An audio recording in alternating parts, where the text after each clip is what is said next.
तो स्टूडेंट्स, स्वागत है आपका डीएसएलआर सिविल सर्विसेज एकेडमी पर। और जैसा कि हम अपने इस प्लेटफॉर्म पर हम सिविल सर्विसेज के जीएस के सभी सब्जेक्ट्स को कवर कर रहे हैं।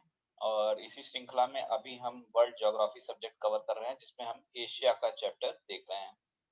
और काफी चीजों को हमने एशिया में देख लिया है लोकेशंस वाइज। हम अभी सबसे पहले फोकस कर रहे हैं कि कंट्रीज को, कौन कौन सी कंट्रीज की लोकेशन क्या है, वो उससे आप एकदम फेमिलियर हो जाएं, जिससे आपको हर एक कंट्री की लोकेशन पता रहे।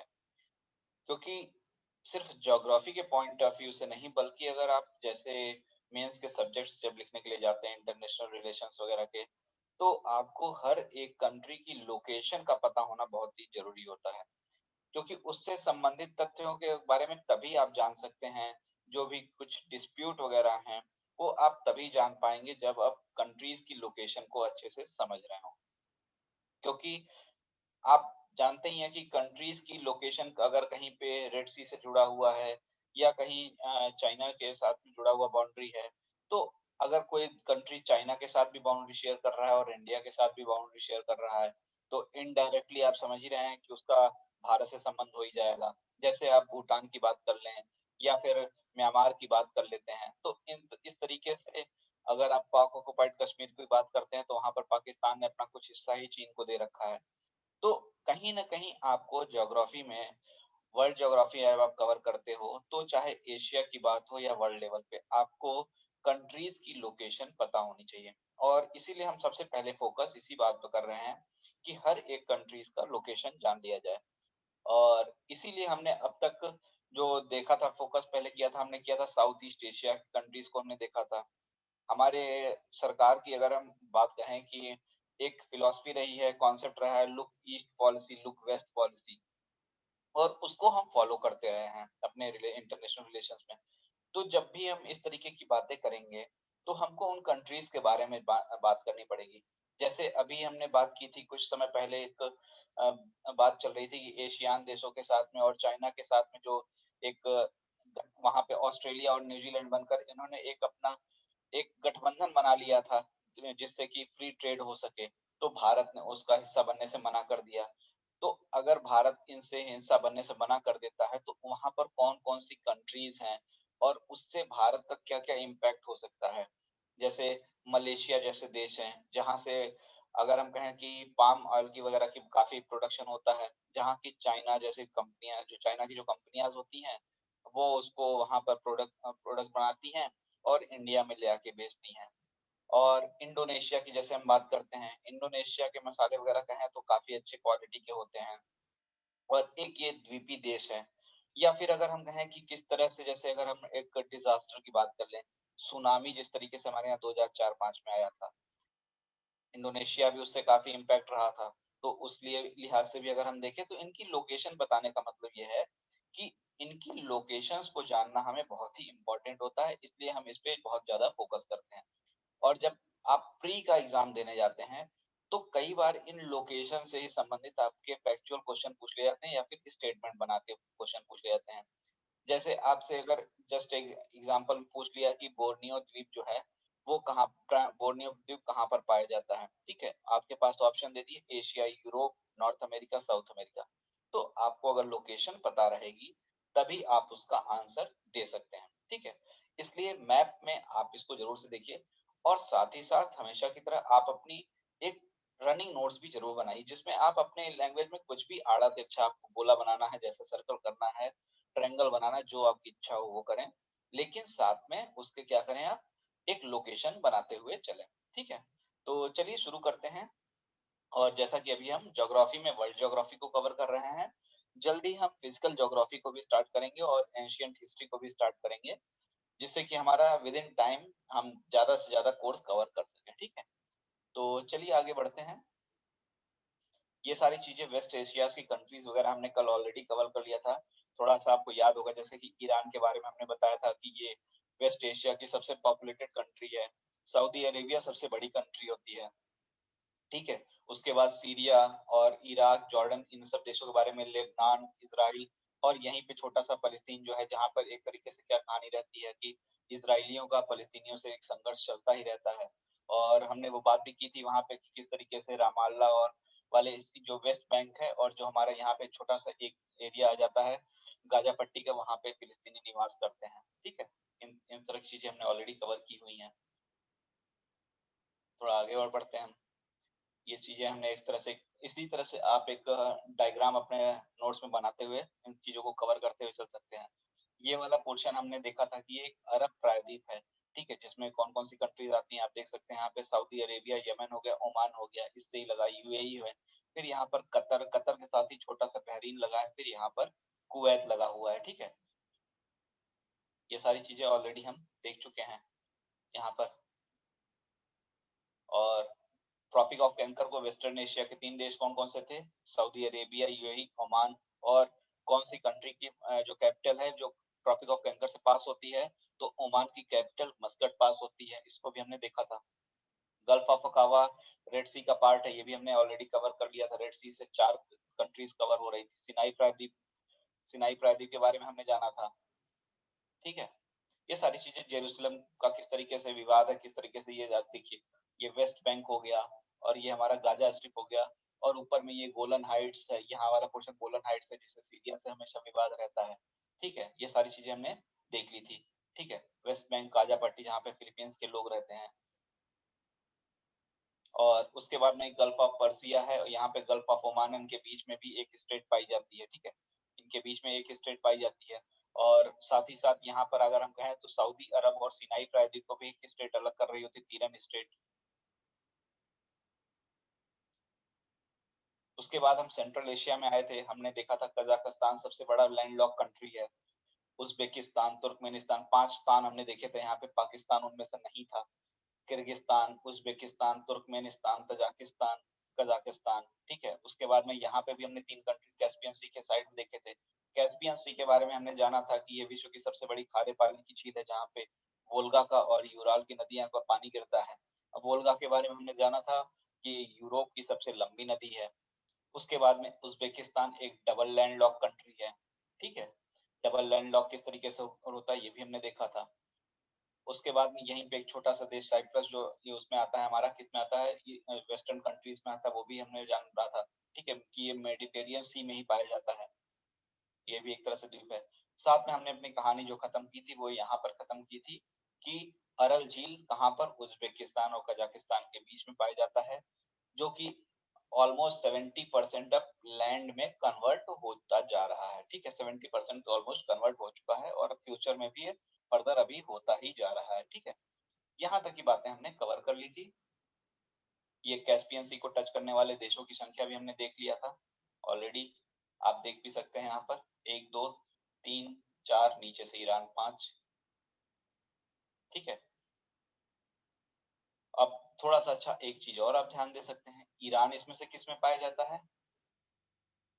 ईरान इनमें से ऑड वन आउट करने के लिए भी आपसे क्वेश्चन पूछा जा सकता है कि नहीं? तो यहाँ से इस तरीके के भी क्वेश्चन आपसे बन सकते हैं कि इसमें से ऑड वन आउट कौन सा है, क्योंकि यहाँ पर इन कंट्रीज में सारी की सारी आपके टच कर रही हैं किससे, ये सर टच कर रही कैस्पियन सी से, लेकिन यहाँ पर बाकी के बाकी तो एक पोर्शन में है एशिया के, दूसरा वाला दूसरे में है, ईरान। ठीक है, तो इस तरीके से भी आपसे क्वेश्चन बन सकते हैं। क्वेश्चन बनाने के बहुत सारे तरीके होते हैं, कहीं से भी कुछ भी बनाया जा सकता है। ठीक है, इसलिए आपको लोकेशन बस याद रखनी है, आप सारे क्वेश्चन खुद करते जाओगे। ठीक है, ये भी हमने देख लिया था, वही जो 5 देश थे। अब थोड़ा सा हम यहाँ पे आते हैं, एक और छोटी सी पॉइंट है, देखिए ये कौन सा देश है? कजाकिस्तान। ठीक है, ये कौन सा देश है? मंगोलिया। हालांकि ये ईस्टर्न एशिया में आता है, लेकिन जब कजाकिस्तान और मंगोलिया को आप देखते हैं, कजाकिस्तान को और किसको? मंगोलिया को। यहीं पे देखिए गोबी डेजर्ट का भी पार्ट है, उससे अभी हमको मतलब नहीं, वो सारी चीजें हम देखेंगे। तो कजाकिस्तान और मंगोलिया, जब इन दोनों को हम देखेंगे तो एक चीज आप याद रखिए कि यहाँ पर बीच में ना छोटी सी एक लाइन जैसी है, मीन्स क्या है कि ये दोनों आपस में कनेक्ट नहीं हो रहे हैं, आपस में मिले हुए नहीं हैं। लेकिन ये ऊपर का जो रशिया है और ये जो चाइना है, ये आपस में मिले हुए हैं। तो इस तरीके से यहाँ से ये क्वेश्चन भी आपसे पूछा जाता है कि कजाकिस्तान और मंगोलिया बाउंड्री शेयर करते हैं। ठीक है, रशिया और चाइना बाउंड्री शेयर करते हैं, तो रशिया और चाइना तो बाउंड्री शेयर कर रहे हैं, लेकिन ये मंगोलिया और कजाकिस्तान ये आपस में बाउंड्री शेयर नहीं कर रहे हैं, ठीक है। इनके बीच में एक छोटी सी स्ट्रिप जैसा एक डिवीजन बना हुआ है, ठीक है। इस तरीके से कजाकिस्तान हो गया, इधर मंगोलिया हो गया, ऊपर में रशिया और नीचे चाइना, ठीक है। तो कजाकिस्तान एंड मंगोलिया आपस में सीमा नहीं बनाते हैं, जबकि चाइना एंड रशिया एक दूसरे से सीमा बना रहे होते हैं, ठीक है। ईस्टर्न एशिया को हम कंटिन्यू करते हैं थोड़ा सा। जैसे हमने भी जाना कि मंगोलिया यहाँ का एक देश है। मंगोलिया की खास बात अगर हम जैसे बात करें, तो जैसे अभी हमने क्या जाना था यहाँ पर कजाकिस्तान के बारे में, क्या जाना था कि ये सबसे बड़ा वर्ल्ड का लैंडलॉक कंट्री है ना। वैसे ही अगर आपसे पूछा जाए कि कजाकिस्तान के बाद में दूसरे नंबर पे कौन आता है, तो इसका पड़ोसी ही, भले ही साथ में बाउंड्री नहीं शेयर कर रहा है, लेकिन ये इसका पड़ोसी जो मंगोलिया है, यही सेकंड नंबर पे ऐसी कंट्री है जो लैंड लॉक्ड है, ठीक है। और यहाँ पे अगर हम कंट्रीज की जैसे हम बात करते हैं, तो कौन कौन से आ जा रही हैं, चाइना हो गई, मंगोलिया हो गई, ये वो हाथी वहां के जो हैं भाई नॉर्थ कोरिया वाले, ठीक है। अभी हाल फिलहाल सुनने में आ रहा था कि गायब हो जाते हैं, कभी गायब हो जाते हैं फिर कभी निकल के आ जाते हैं, ठीक है। तो ये नॉर्थ कोरिया है। इससे ही लगा हुआ नीचे पे क्या है, साउथ कोरिया है, ये वाला पोर्शन, ठीक है। यहाँ पर साउथ कोरिया है। फिर यहाँ पर ये छोटा सा देश है ताइवान, लेकिन चीन के खिलाफ हमेशा आंख लगाए रहता है। कोरोना वायरस आया था तो इन्होंने काफी अपनी बातें कही थी, ठीक है। तो यहाँ पर एक ताइवान है। उसके बाद में ये वाला जो पोर्शन आप देख रहे हैं, यहाँ पे है हमारा जापान, क्या है, जापान। तो इस तरीके से हम इनको भी अब थोड़ा सा जानने का प्रयास करते हैं। चाइना की अगर हम बात करते हैं, तो टोटल ये 14 देशों के साथ में अपनी बाउंड्री को शेयर करता है। चाइना कितने देशों के साथ में अपनी बाउंड्री शेयर करता है, 14 देशों के साथ में। और इसीलिए अगर हम कहें तो सबसे ज्यादा इनके विवाद भी होते हैं। इनकी तो यही नीति है कि जहां जहां बाउंड्री शेयर हो रही है, सब अपना ही है, सब अपना ही है। और ऑलमोस्ट हर कंट्री से इनका कुछ ना कुछ पंगा चलता ही रहता है, ठीक है। तो इस तरीके से अगर हम बात करें, तो इनकी टोटल 14 देशों के साथ में बाउंड्री शेयर करते हैं ये। नॉर्थ कोरिया 13 मैंने यहाँ पे लिखा है, 14वां मुझे दिख नहीं रहा था, शायद मैं जल्दी जल्दी मिस कर गया हूँ। आप यहाँ पे मैप में देखेंगे तो आपको मिल जाएगा। North Korea, Mongolia, Kyrgyzstan, Bharat, Nepal, Bhutan, Myanmar, Laos, Vietnam, south Korea, Tajikistan, Pakistan का कजाकिस्तान, ठीक है। और यहाँ पर अगर आप देखेंगे एक कौन सा कंट्री मिस हुआ है, उसको थोड़ा सा हम देख सकते हैं। ये वियतनाम शायद होना चाहिए, वियतनाम यहाँ पे लिखा हुआ है कि नहीं, वियतनाम लिखा हुआ है, ठीक है। इसको आप देखिएगा मैप में आपको मिल जाएगा कि एक कंट्री कोई ऐसी है। इंडिया का नाम तो हमने लिखा है कि नहीं, इंडिया लिखा हुआ है, ठीक है। एक कंट्री कोई और है जिससे ये बाउंड्री अपनी शेयर कर रहा है, ठीक है। उसको थोड़ा सा आप देखिएगा, मैप में देखिएगा बड़ा करके, तो वहां पे आपको दिख जाएगा, ठीक है। तो चलिए आगे बढ़ते हैं, थोड़ा सा जानने का प्रयास करते हैं चीन के बारे में, ठीक है। चीन के कुछ प्रमुख शहरों को देखते हैं और जानते हैं कि यहाँ पे कुछ जो प्रमुख शहर हैं वो किन किन चीजों के लिए फेमस हैं, ठीक है।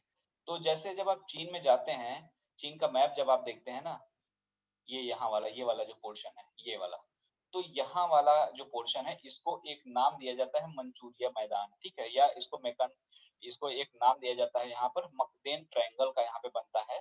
और इसको जो पूरा पोर्शन जो बनता है, इसको इसको मंचूरिया का मैदान कहते हैं। मंचूरियन जैसे समझ लीजिए बहुत खाते हैं, तो इसको मंचूरिया का मैदान बोला जाता है। तो इस चीज को आप याद रखिएगा कि इनका ये जो नॉर्थ ईस्ट वाला चाइना वाला रीजन है, यहाँ पर मंचूरिया का मैदान है।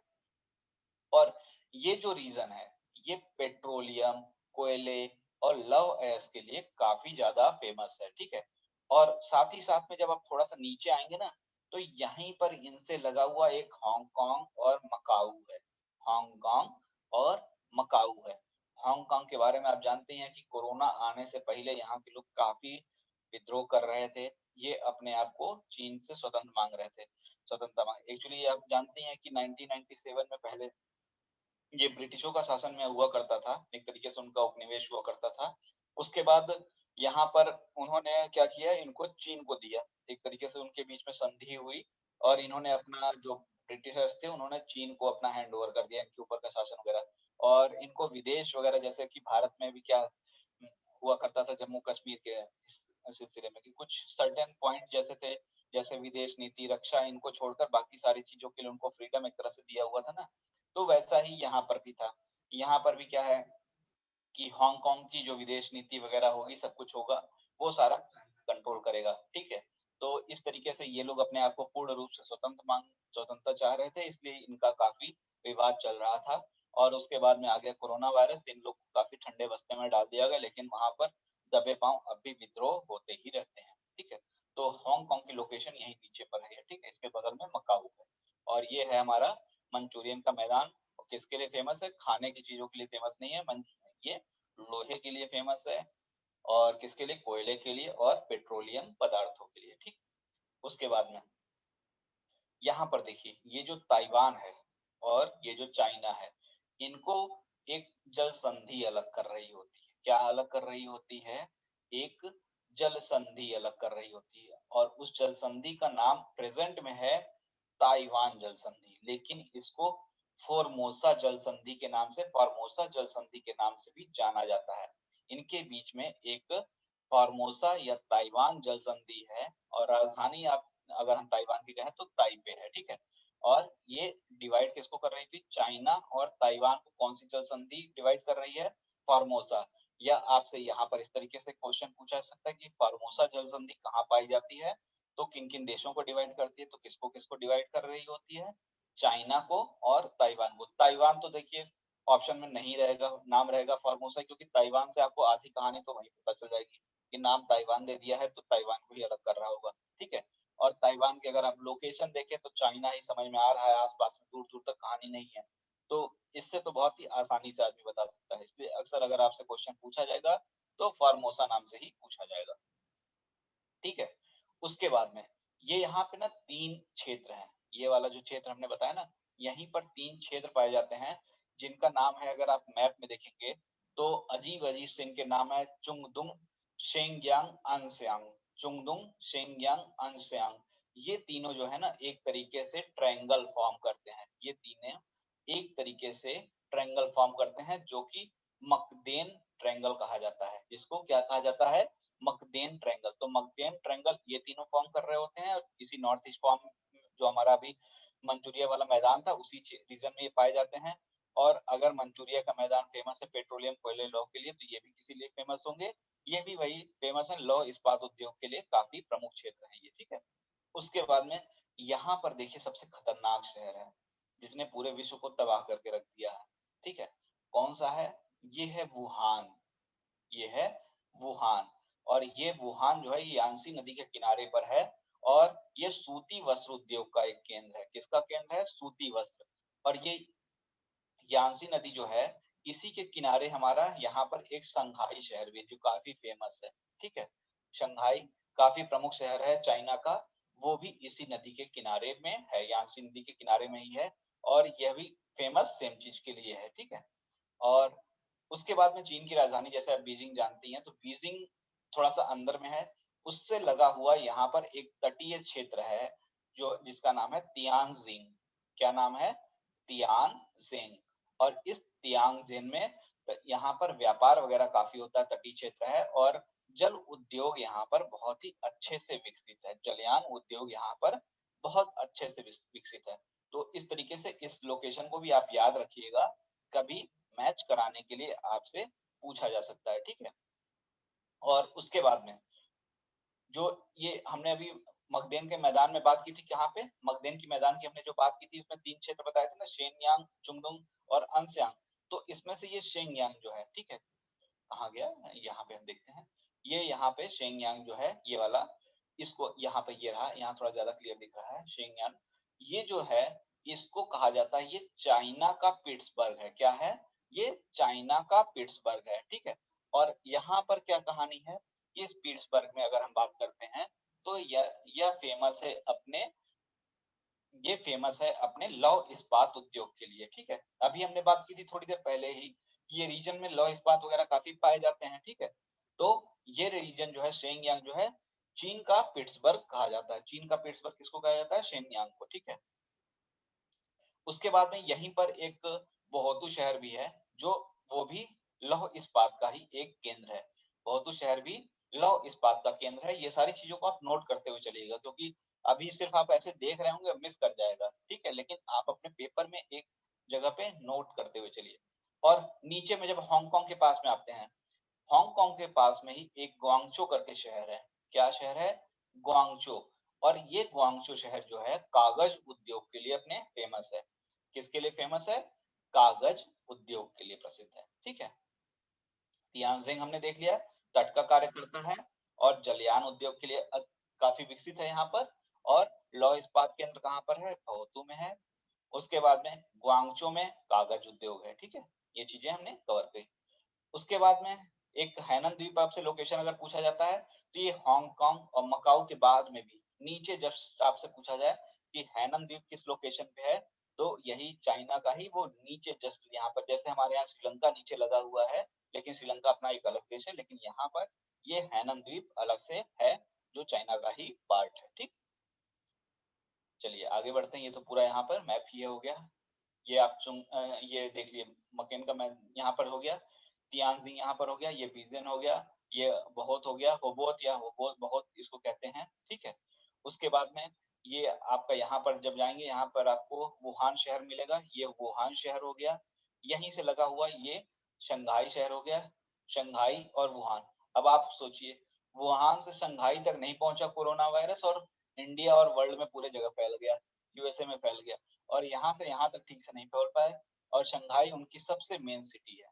तो आप इसी से अंदाजा लगा लीजिए कि चाइना का इसमें क्या गेम रहा होगा, ठीक है? और वर्ल्ड धीरे धीरे उसके बाद में चाइना के बारे में बात करना भी बंद कर दिया है। सब पैसे का खेल होता है, पूंजीपति देशों का भी।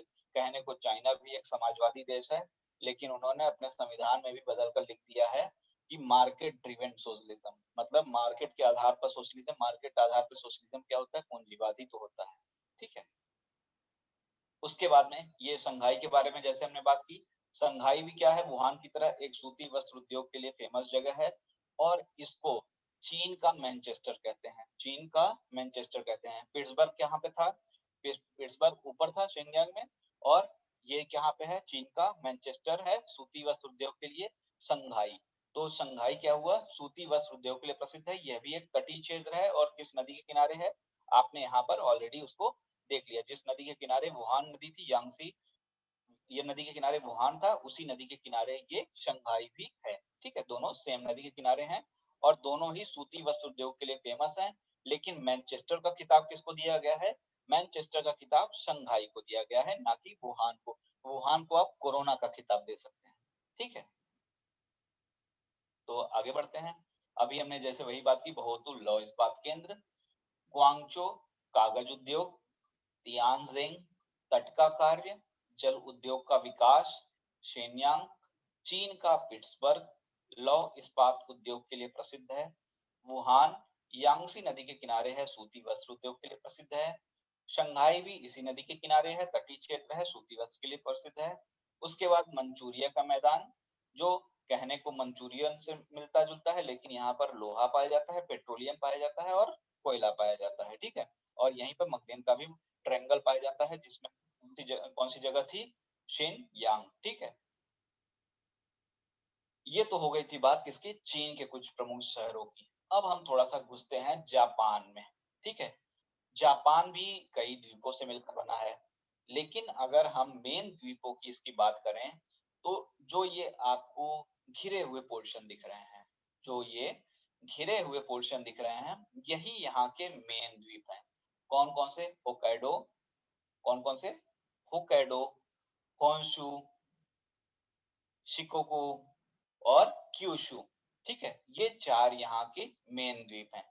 और अगर आप कहें कि सबसे ज्यादा यहाँ पर जो मेन सिटीज हैं किस जगह पे हैं, तो वो इस होन्शु में द्वीप जो है हमारा यहीं पर है। यहीं पर हमारे सबसे जो प्रमुख प्रमुख नगर हैं वो यहीं पर हैं। यहीं पर प्रमुख इंडस्ट्रीज वाली जगह भी हैं, जो सॉफ्टवेयर रिलेटेड इंडस्ट्रीज वगैरह भी यहाँ पर काफी ज्यादा हैं। तो सबसे प्रमुख जो द्वीप है इनका, ये होन्शु द्वीप ही है, ठीक है? तो ये यहाँ के चार प्रमुख द्वीप है, जिनके बारे में थोड़ा थोड़ा करके हम आगे देखते जाते हैं, ठीक है, होक्काइडो हो गया, होन्शु हो गया, शिकोकू हो गया और क्यूशु हो गया। तो इन चारों को आप याद रखिएगा। एक तो आप इनका सीक्वेंस भी याद रखिए, नॉर्थ टू साउथ, ऊपर से नीचे आते समय इनका सीक्वेंस एक तो आप याद रखिए। सबसे ऊपर में कौन दिख रहा है आपको? होक्काइडो, उसके बाद में होन्शु, उसके बाद में शिकोकू, फिर नीचे आपका क्यूशु।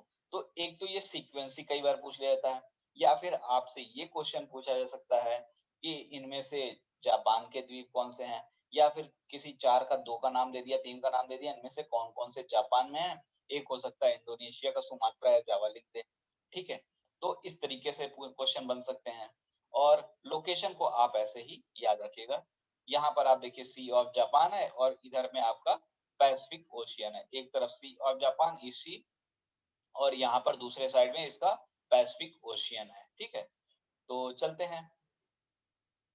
और एक आपको यहाँ पर दिख नहीं रहा होगा, ये क्यूशु नीचे के द्वीप के नीचे, इसका मैप भी कहीं मिला नहीं इसलिए शायद मैं लगाया नहीं हूँ। इसका क्यूशु देश जो द्वीप है ना, इसके नीचे एक छोटा सा द्वीप और है जिसका नाम है रिक्यू द्वीप, लेकिन वो उतना इंपॉर्टेंट नहीं है। वहां पर जो आपके चार हैं वही चार फेमस आपके द्वीप हैं। कौन कौन से? होकाइडो और होन्शु, शिकोकू, क्यूशु। ठीक है, ये चार आप याद रखिएगा, यही चार मेन द्वीप हैं। ठीक है, होन्शु के बारे में हमने बात की कि ये सबसे बड़ा है और यहीं पर सबसे ज्यादा जो फेमस सिटीज हैं वो भी यहीं पर पाई जाती हैं। इलेक्ट्रॉनिक और सॉफ्टवेयर उद्योग का विकास यहाँ पर काफी ज्यादा हुआ है। देखिए, Hiroshima, Kyoto, Osaka, Nagoya, Tokyo, Yokohama सभी यहीं पर हैं। ठीक है, सेंडाई सेंडाई फ्रेमवर्क आप जानते ही होंगे। सेंडाई फ्रेमवर्क अगर आपको याद होगा तो डिजास्टर मैनेजमेंट के लिए अभी जो फिलॉसफी वर्ल्ड लेवल पे फॉलो हो रही है वो यही सेंडाई फ्रेमवर्क पर फॉलो हो रही है। ठीक है, तो यहाँ पर आप ओसाका डिक्लेरेशन अभी कुछ समय पहले हुआ था। ठीक है, जब वहां पे G20 देशों की समिट हुई थी, G7 G20 के देशों वहां पे बैठक हुई थी, तो वहां पे जो डाटा को लेकर काफी चोरी वोरी की बातें होती हैं, वहां पर ये बातें हुई थी। हमारे प्रधानमंत्री गए थे, उन्होंने इसका विरोध करके आया था। ठीक है, तो ओसाका डिक्लेरेशन यहीं से निकल कर आया था। क्योटो आप जानते ही हैं, हमारे प्रधानमंत्री जी का जो संसदीय चुनाव क्षेत्र है वाराणसी, उसको क्योटो बनाने की बात हुई थी पिछले इलेक्शन में। आज तक कितना बन पाया है वो तो क्योटो जाने के बाद पता चल पाएगा कि मैच हम करा पा रहे हैं कि नहीं। ठीक है, उसके बाद में हिरोशिमा। हिरोशिमा आपको याद होगा, सेकेंड वर्ल्ड वॉर में एक फैट बॉय और लिटिल जो बेबी थे, कौन थे? वही परमाणु बम एक हिरोशिमा पर आया था और एक नागासाकी पर आया था। हिरोशिमा उसमें से किसमें है? होन्शु द्वीप पर। क्यूशु द्वीप पर नागासाकी है। तो ये काफी इंपॉर्टेंट हो जाता है। मान लीजिए यहाँ पर क्वेश्चन बना दिया जाए, हिरोशिमा और नागासाकी जापान के होन्शु द्वीप पर पाए जाते हैं, तो क्या ये स्टेटमेंट ये सही होगा या गलत होगा? आप थोड़ा सा विचार करके बताइए। दिख भी रहा है आपको? हिरोशिमा और नागासाकी जापान के किस द्वीप पर पाए जाते हैं? होन्शु द्वीप पर पाए जाते हैं, या फिर कहें कि क्यूशु द्वीप पर पाए जाते हैं? तो दोनों ही यह स्टेटमेंट गलत है, क्योंकि ये दोनों ही अलग अलग द्वीपों पर हैं। क्यूशु पर नागासाकी है और हिरोशिमा पर हिरोशिमा होन्शु पर है। अब इसमें से कौन सा फैटमैन था और कौन सा लिटिल बॉय था, इसको आप याद रखिएगा। ठीक है, क्या पता यहीं से क्वेश्चन बना दे कि होन्शु द्वीप पर कौन गया था, फैट गया था कि लिटिल गया था। ठीक है, तो इस तरह की चीजों को भी आप याद रखिएगा। ठीक, और उसके बाद में आप अगर जैसे बात करते हैं क्योटो की, क्योटो की अभी बात करें हम, तो ये खिलौना उद्योग के लिए काफी प्रसिद्ध केंद्र है। किसके लिए प्रसिद्ध है क्योटो? खिलौना उद्योग के लिए। और इसीलिए इसको खिलौनों का शहर, टॉय सिटी भी नाम दिया जाता है। और नागोया, इसको जापान का डेट्रॉयट कहते हैं। जैसे यूएसए में डेट्रॉयट शहर है जो ऑटोमोबाइल इंडस्ट्री के लिए काफी प्रसिद्ध है, वैसे ही ये नगोया जो है ये जापान का डेट्रॉइट है। और जैसे अभी हमारा शंघाई मैनचेस्टर किसका था? चाइना का। वैसे ही यहाँ पर ये ओसाका, जहां से ये ओसाका डिक्लेरेशन निकल के आया था अभी, वो जापान का मैनचेस्टर है। ठीक है, हमारे यहाँ कानपुर है, अहमदाबाद है, हर जगह है। हालांकि कानपुर की हालत आजकल थोड़ी सी डाउन ही हो गई है, थोड़ा सुधार होने का प्रयास कर रहे हैं योगी जी। ठीक, जापान का मैनचेस्टर ओसाका, जापान की डेट्रॉइट सिटी नागोया, जापान का टॉय सिटी क्योटो। ठीक, ये सारी चीजें। टोक्यो होंशु द्वीप पर है, आप देख पा रहे हैं यहाँ पर, यहीं पे रहा टोक्यो। जापान की राजधानी किस द्वीप पर है? होंशु द्वीप पर ही है। और मैक्सिमम पॉपुलेशन और मैक्सिमम इंडस्ट्रीज कहाँ पर है? होंशु द्वीप पर ही पाई जाती हैं। Hiroshima, Tokyo, Yokohama, Kyoto, Osaka, सभी प्रमुख शहर जो हैं वो होंशु द्वीप पर ही हैं। और नोट करके यहाँ पर लिखा दिया गया है आपको जो कि नागासाकी जो है वो क्यूशु द्वीप पर है, ठीक है।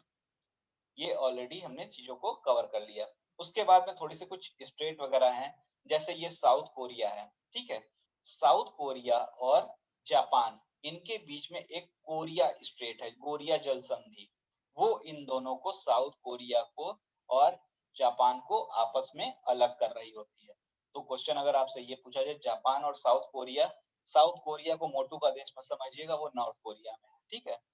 साउथ कोरिया की इंडस्ट्रीज बहुत आगे हैं।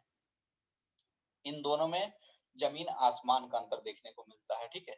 तो कोरिया स्टेट से साउथ कोरिया और जापान डिवाइडेड है। और यहीं पे जब आप देखते हैं ना, तो इन दोनों के बीच में एक छोटा सा द्वीप पाया जाता है जिसको कहते हैं सुषमा द्वीप। किसको कहते हैं? क्या? सुषमा द्वीप। और ये यहीं पर है एक सुषमा जल संधि, सुषमा नहीं सुषमा, याद रखिएगा, ठीक है। सुषमा जल संधि जापान और इस सुषमा द्वीप को अलग करता है, इसी के नाम पे ही है, ठीक है। उसके बाद में अब ये क्यूशु और होन्शु, कौन? क्यूशु और होन्शु, इनको जो अलग कर रही है जल संधि, ये कैनमोन जल संधि है।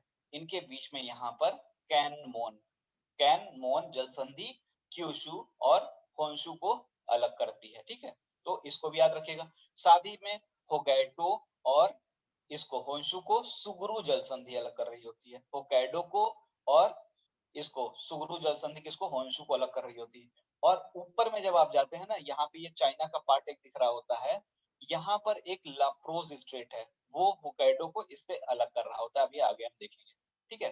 होन्शु और होक्काइडो को कौन अलग कर रहा है? Tsugaru strait. Honshu, Hokkaido, Tsugaru. South Korea, Japan, Korea strait. Kyushu और होन्शु, कैनमन स्ट्रेट। सुषमा द्वीप, जापान, सुषमा जल संधि से, ठीक है। सखालिन, होक्काइडो द्वीप, लाप्रोज और सोया। ये जो हमने द्वीप की बात की ना, यहाँ पर ये इसका नाम जो है ये सखालिन है। यहाँ पे देखिए आप लिखा भी हुआ है, ये सखालिन प्रायद्वीप है, क्योंकि तीन साइड से ये वाटर से घिरा हुआ है। और तीन साइड से जो वाटर से घिरा है उसको क्या पेनिसुला या प्रायद्वीप कहते हैं, आपको कई बार बताया जा चुका है, ठीक है। तो ये सखालिन और होक्काइडो कौन से? लाप्रोज, या इसको सोया जल संधि का भी नाम दिया जाता है, ठीक है। और ये जो सखालिन जो है, ये देखिए ये रशिया का मेन पार्ट है, ये रशिया का मेन लैंड है और ये एक प्रायद्वीप है। तो देखिए यहाँ पर एक, यहाँ पर स्ट्रेट आपको दिख रही है, ठीक है। यहाँ पर एक स्ट्रेट दिख रही है। तो यहाँ पर ये जो जल संधि है, ये रशिया के मेन लैंड को इस सखालिन प्रायद्वीप से अलग कर रही होती है, ठीक है। उसको हम देखते हैं।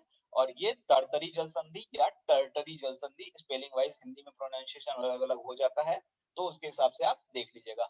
ये टर्टरी टी है वैसे में, और इसको आप त कहिए या ट कहिए, हिंदी प्रोनाउंसिएशन जैसा आपके पेपर में लिखा हो, ठीक है। और इसकी अगर हम बात करते हैं, तो विश्व का सबसे नैरो जल संधि है ये टर्टरी। इस चीज को आप याद रखिएगा कि सबसे संकरा विश्व का जल संधि कौन सी है, तो वो सकरा जल संधि है। ये हमारी यहाँ पर टेट्रिन जल संधि जो पाई जाती है, ठीक है। यहाँ पर ये सबसे सक्रिय जल संधि है, जो कि सखालिन द्वीप और रशिया के मेनलैंड को अलग कर रही है। और यहाँ पर आपकी ये लाप्रोस जल संधि हो गई। और जैसे ये सकरा जल संधि, जब हम अमेरिका की बात करेंगे तो वहां पर हमको एक डेविस जल संधि दिखेगी, जो कि सबसे चौड़ी जल संधि होगी, जो सबसे चौड़ी जल संधि होगी, ठीक है। मंगोलिया के बारे में अभी हमने जाना था कि विश्व का सबसे बड़ा लैंडलॉक कंट्री है, किसके बाद में? कजाकिस्तान के बाद में, ठीक है। तो यहाँ पे सबसे बड़ा दूसरे नंबर पे आएगा, दूसरा सबसे बड़ा लिखा भी हुआ है। तो यहाँ तक आज तक इतने क्लियर रहने देते हैं। नेक्स्ट क्लास में हम फिर से इसको देखेंगे, और साथ ही साथ में हम फिजिकल ज्योग्राफी और हिस्ट्री का कोर्स भी, एंशिएंट हिस्ट्री का, जल्दी ही शुरू करेंगे, ठीक है। तो आज के लिए इतना ही रहने देते हैं।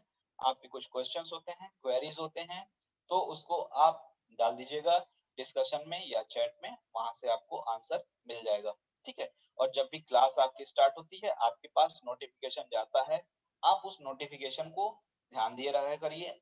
इन केस आप नहीं कर पा रहे हैं किसी कारण से लाइव क्लास को, तो आप रिकॉर्डेड लेक्चर देख सकते हैं, 5 मिनट के बाद में अवेलेबल हो जाता है।